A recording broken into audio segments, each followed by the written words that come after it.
Isang mapagpalang araw po ng Sabado sa inyong lahat, mga minamahal na kapatid. Sabado po sa loob na ikalawang linggo sa karaniwang panahon. At dahil January 20, ngayon po ay pinagdiriwang ang kapistahan ni San Sebastian, martir ng ating pananampalataya, martyr of the 3rd century. At ngayon po ay pinagdiriwang po ng bayan ng Lumban at ng bayan ng Fami dito po sa Laguna ang kanilang kapistahan. Happy Fiesta po, Father JL, ang Kura Paroko ng St. Sebastian Parish sa Fami, Laguna. At ganun din po kay Father Sunny Arcilla, MF, ang Parish Priest ng St. Sebastian Parish sa Lumban, Laguna. At siyempre, sa akin pong kaibigan at supporter po ng National Center San Antonio de Padua, ang hermana po sa kapistahan sa bayan ng Lumban, sa kapistahan ni San Sebastian, Madam Ethel Relova. Maraming salamat po at maligayang kapistahan. Kita po tayo dyan mamaya. Magmimisa po ako ng 7:30 ng umaga sa araw ng kapistahan ngayon. At pagbati po sa lahat ng viewers and followers of the Daily Gospel Reflection, sa mga deboto ni San Antonio ng Padua at sa mga minamahal naming benefactors, sana po nasa ligtas kayong kalagayan. Maraming salamat po sa mga tulong at suportang inyong binibigay. Patuloy nating ipanalangin ang isa't isa. At muli, welcome sa ating Daily Gospel Reflection. Sama-sama po nating pagnilayan ang mga salita ng Diyos mula sa mabuting balita para sa araw na ito.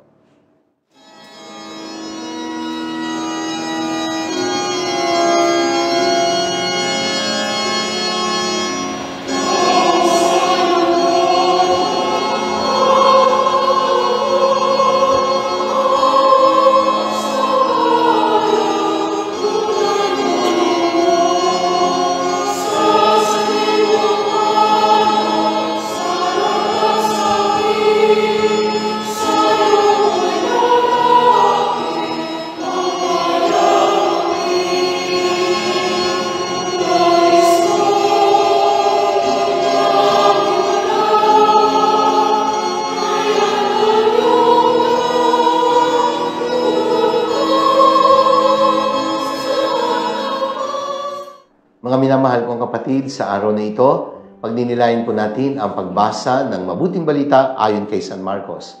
Mula po sa ikatatlong kabanata, mga talata 20 hanggang 21. Dalawang talata lang po mula sa 3rd chapter ng Ebanghelyo ni St. Mark, ang mabuting balita na ating pagdinilayan. Ang title po ng aking pagdinilay ay nagsasabing, nababaliw na nga ba si Jesus?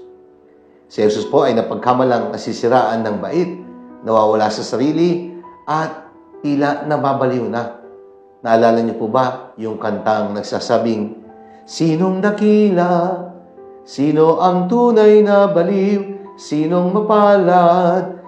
Sinong tumatawag ng habag? Yaon bang sinilang? Na ang pag-iisip ay kapos o husto ang isip? Ngunit sa pag-ibig ay kapos. O diba? Ang natutuwang baliw. Yan ang isa sa mga theme song para sa mga nababaliw at napapagkamalang talagang baliw na baliw. Kaya mga kapatid, sa ating Ebanghelyo, si Jesus po ay napagkamalang nasisiraan ng bait o nababaliw. Kaya ang tanong nababaliw nga ba talaga si Jesus?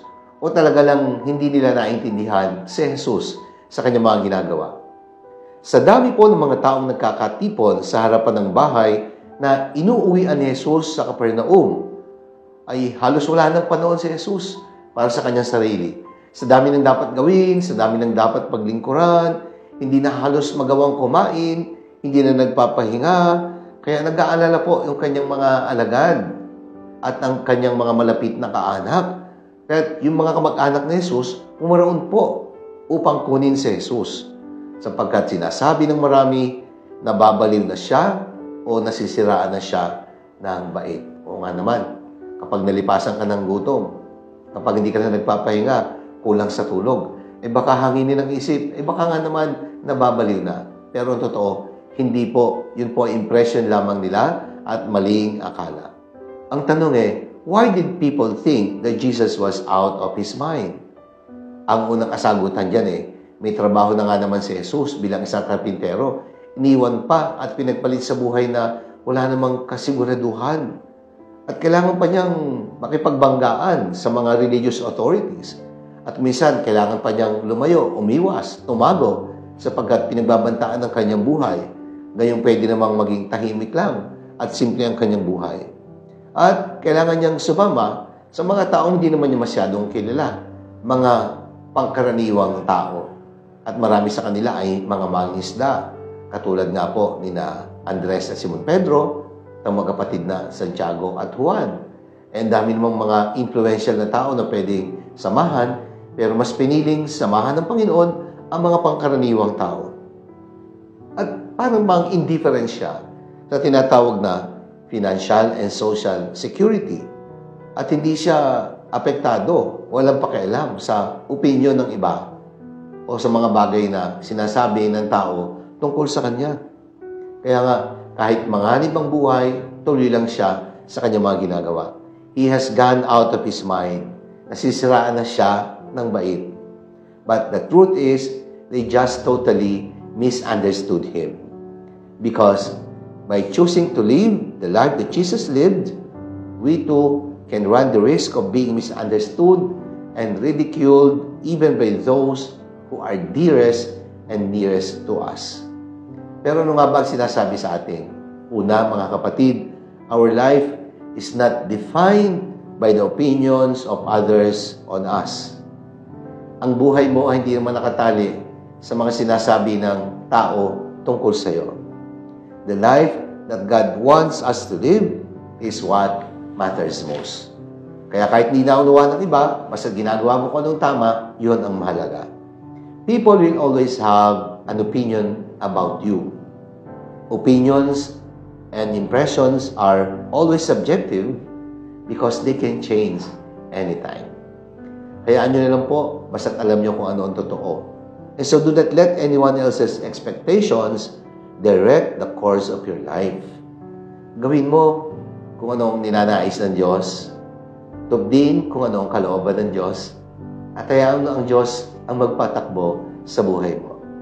What God knows about us is more important than what others are thinking about us. Sa mata ng Diyos, tayo po'y mahalaga at hindi na importante kung anong sinasabi ng iba. Pangalawa, the basis of what is right always comes from God, not the opinion of many. Yan. Ang Diyos ang sukatan ng tama at totoo at hindi kung ano yung sinasabi ng nakararami. Sapagkat hindi lahat ng sinasabi ng marami ay siyang tama at siya ang totoo. If you are doing what is right, then everything will be all right. Because our purpose in life is not to please people, but God alone. Sabi nga, ad maiorem Dei gloriam, all for the greater glory of God. We work for a cause and not for applause. What we do in the best of our ability is what truly defines us. Kaya piliin gawin ang mahalaga at tama sapagkat yon ang nararapat at ayon sa kalooban ng Diyos. Pangatlo, be other-oriented and not self-centered. That is why ang Panginoon po palaging may panahon para sa iba, kahit kung minsan sa tingin ng marami, wala na siyang panahon para sa kanyang sarili. Nothing matters more to Jesus than feeding the souls of His neighbor with the nourishment of His love. So much so that sometimes He neglects to feed Himself. Sapagkat ang gawin ng kalooban ng Diyos, ang pagkaing bumubuhay sa Kanya. And this kind of self-sacrificing attitude permeated every moment of His earthly existence. At ito po ay nagkaroon ng katuparan nang ialay niya ang kanyang buhay sa krus. The culminating event in the life of Jesus, offering Himself, His very own life, on the cross in Calvary. Kaya mga kapatid, ang tanong ko, kayo po ba ay nakaranas na din, katulad ni Jesus, na napagkamalang nasisiraan na ng bait dahil hindi na naintindihan ang iyong ginagawa? Mga kapatid, kung meron kang ganyang karanasan, huwag kang mag-alala, hindi ka nag-iisa. Naranasan po ni Jesus at hindi malayong maranasan din ito ng mga sumusunod kay Jesus. Ang importante, gawin ang mabuti at tama sapagkat itong ayon sa kalooban ng Diyos. Manalangin tayo. Ama naming makapangyarihan, maraming salamat po sa lakas na patuloy mong binibigay sa amin. Hindi man kami palaging naunawaan ng iba sa aming mga ginagawa, ang mahalaga, sinisikap naming gawin kung ano ang naaayon sa iyong banal na kalooban, kung ano ang mabuti, maganda at makatotohanan. Amen. Maraming salamat po, mga minamahal kong kapatid.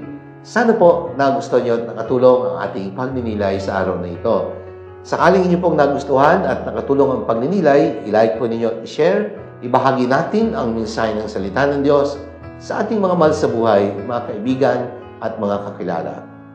Let us fill the world with the message and power of God's words. Sa bayan po ng FAMI at sa bayan po ng Lumban dito sa Laguna, maligayang kapistahan po sa mga kapatid kong pari at sa mga parokyano sa mga parokyang ito. May God bless all of us. Pagpalain po tayo ng makapangyarihan Diyos Ama, ang Anak ng Espiritu Santo. Amen.